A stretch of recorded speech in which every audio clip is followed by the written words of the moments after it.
ये आका तीज का दिन था, बैसाख सुदी तीज थी। उस दिन देवनारायण भगवान ने इनका 30 साल का कार्यकाल पूरा करके 30 वर्ष 2 माह 23 दिन तक श्री देवनारायण भगवान इस धरती पर रहे, कलयुग की धरती पर रह करके देवनारायण इनकी याद दास्ता हमारे लिए छोड़ गए हैं। और मैं इसी कर्म में आपको कहना चाहता हूँ कि श्री देवनारायण भगवान ने जिस प्रकार इस धरती पर जन्म लिया और उसी प्रकार इस देवकुल में जन्म लिया, इसलिए देवनारायण भगवान को देवकुल ही नहीं पूरे देशवासी समस्त जाति के लिए देवनारायण भगवान एक सर्वमान्य देव माने गए हैं। और मुझे आप लोगों ने यहाँ बुलाने के लिए मैं आपका सभी का हार्दिक वंदन और आपका आभार व्यक्त करता हूँ। श्री देवनारायण भगवान की जय।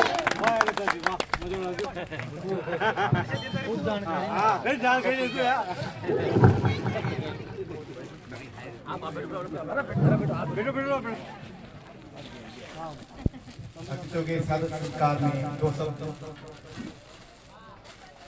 हमारे बीच सभी मंच पर सभायमान इनके आने से गुलशन में जैसे बहार आ गई, गुलशन में जैसे बहार आ गई, शेरा में जैसे फुहार आ गई।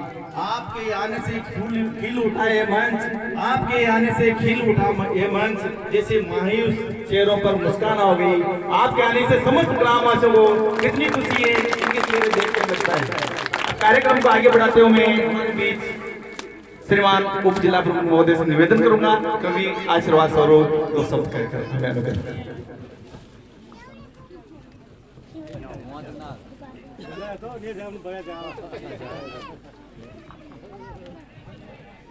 जय बोलो देवनारायण भगवान की, भारत माता की, भारत माता की, वंदे वंदे।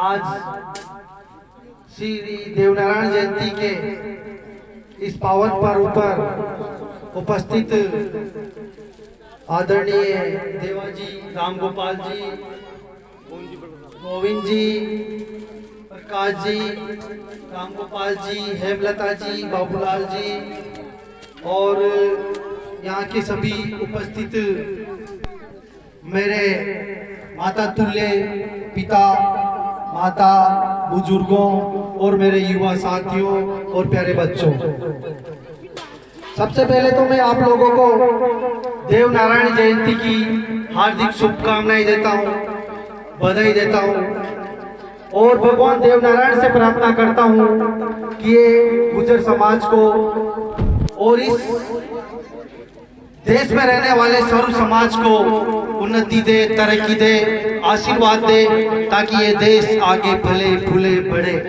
और इस देश में जो उन्होंने संदेश दिया है, जो उन्होंने संदेश दिया है, जानवरों से लेकर इंसानों तक की जो उन्होंने सेवा की है, उनका जो संदेश है एकता और भाईचारे का, वो आगे बढ़े। मैं इसी भगवान से मंगल कामनाएं करता हूँ कि इस देवनारायण की जयंती के ऊपर आगे आने वाले समय में हमें और शांति मिलेगी, विकास मिलेगा, विश्वास मिलेगा और भगवान देवनारायण जी का आशीर्वाद हमें मिलेगा।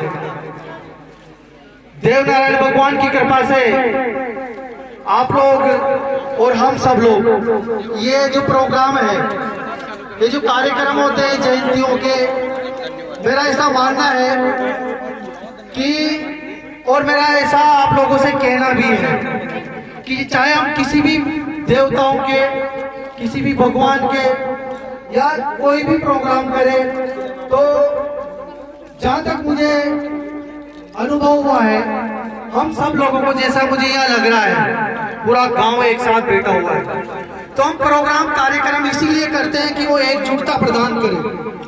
और जब भी हम प्रोग्राम करें, कोई भी प्रोग्राम करें या कोई भी कार्यक्रम करें, तो उसे किसी एक जाति, एक धर्म का नहीं बनाना चाहिए। उस कार्यक्रम में सभी लोगों को शामिल होना चाहिए और सब लोगों को शामिल करना चाहिए, क्योंकि जितने भी हमारे महापुरुष हुए हैं, जितने भी लोकमान्य देवता हुए हैं और जितनी भी हमारी महान हस्तियां हैं, ये किसी जाति या धर्म की नहीं होती है। इन्होंने सभी जाति और धर्म के कल्याण के लिए कार्य किया है और इसलिए इनका जो संदेश था, इनके जो कार्य थे, इनके जो सिद्धांत थे, इनके जो नीतियां थी, इनके जो नियम थे, इनके जो उपकार थे, वो सब लोगों के लिए थे। इन्होंने किसी एक व्यक्ति विशेष से, किसी जाति या धर्म के प्रति कभी काम नहीं किया। उन्होंने विश्व के कल्याण के लिए कार्य किया। इसीलिए आप और हम सब लोग आज इन्हें भगवान के रूप में पूजते हैं। इनके कार्य इसीलिए भगवान के रूप में जाने जाते हैं, क्योंकि इन्होंने जो भी कार्य किए हैं किसी एक व्यक्ति विशेष के लिए कार्य नहीं किए। सर्व जन हिताय, सर्व जन सुखाय के सिद्धांत को लेकर ये आगे बढ़े हैं। वसुदेव कुटुंब की भावनाओं के लेकर हमारे देवता आगे बढ़े हैं। हमारे देवताओं ने, हमारे भगवान ने कभी किसी प्रकार से, कभी किसी भी, चाहे हमने हमारे देश का ही नहीं, हमारे देश से बाहर के लोगों के भी साथ भी कभी दुर्व्यवहार नहीं किया। उनके साथ भी हमेशा परोपकार की भावना रखी, उनको भी आगे बढ़ाने का प्रयास किया है। इसी और यही सिद्धांत है जो हमेशा आगे बढ़ने की, जीवन जीने की कला सिखाता है। तो जितने भी महापुरुष हुए हैं ये हमें आगे बढ़ने की प्रेरणा देते हैं, और इन महापुरुषों से हमें जीवन जीने की कला सीखनी चाहिए।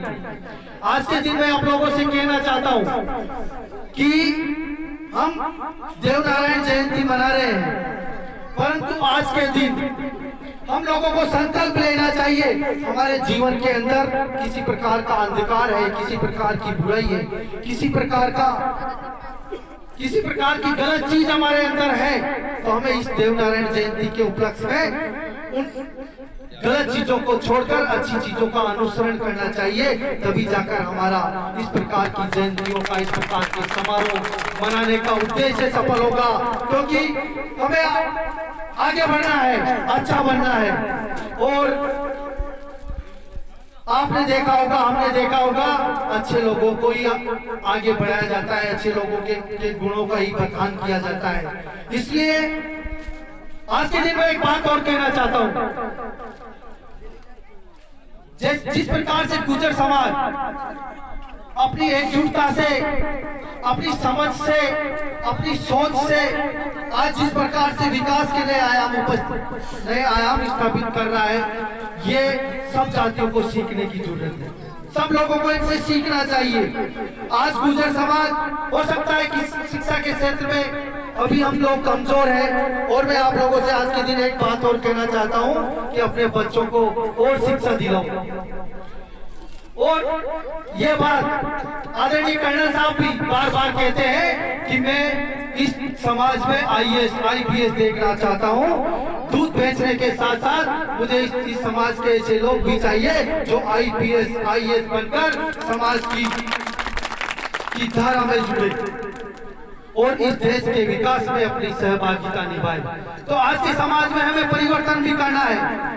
अपने